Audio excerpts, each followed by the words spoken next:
morning. We're going to talk about the distribution of the sample proportion. This is very similar to the distribution of our sample mean, our mu of x bar, and our standard deviation of x bar.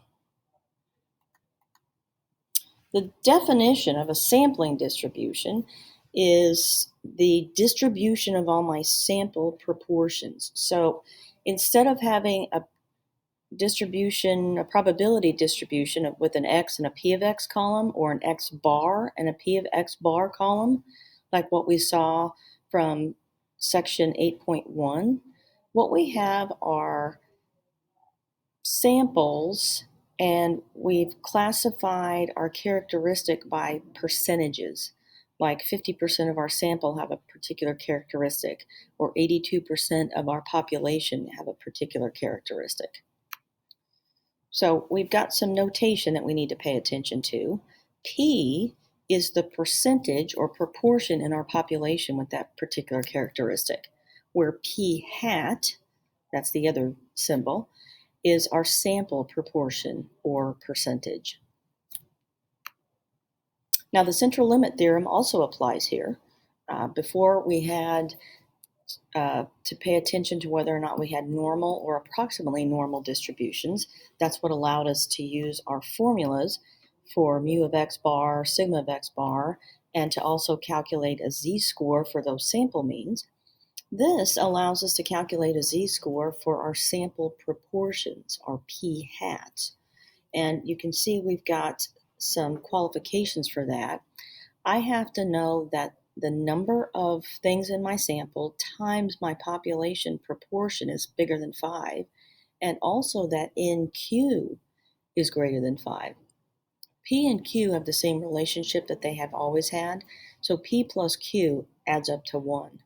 So the sample size times our population proportion has to be bigger than 5, and the sample size times the opposite of our population proportion has to be bigger than 5.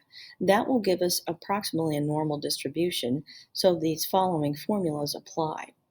The mean of all my sample proportions, that's mu of p hat, is equal to p, the population proportion.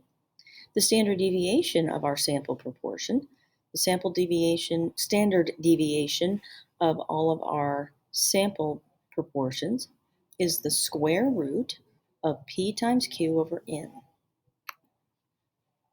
So we'll use those formulas here. I've got a large population with the percentage of that population with a particular characteristic being 0.21 or 21%. We're to find the mean and standard deviation of the sample proportion, p hat.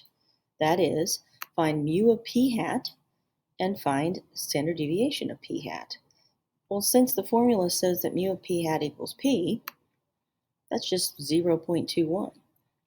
The formula for the standard deviation of p hat is the square root of p times q over n. So we take 1 minus 0.21 and see that q equals 0.79. And now we just put things where they belong in our formula. And when we end up with 0.0204 for our standard deviation of p hat. Now for part B, our sample size is 750, and our mu of p hat's not going to change. It's still going to be 0.21 because 21% of our population has a given characteristic. Our standard deviation, though, is going to change. When I divide by the sample size, in part A I divided by 400, in part B I'm dividing by 750. And that does give me a different answer. My answer turns out to be 0.014.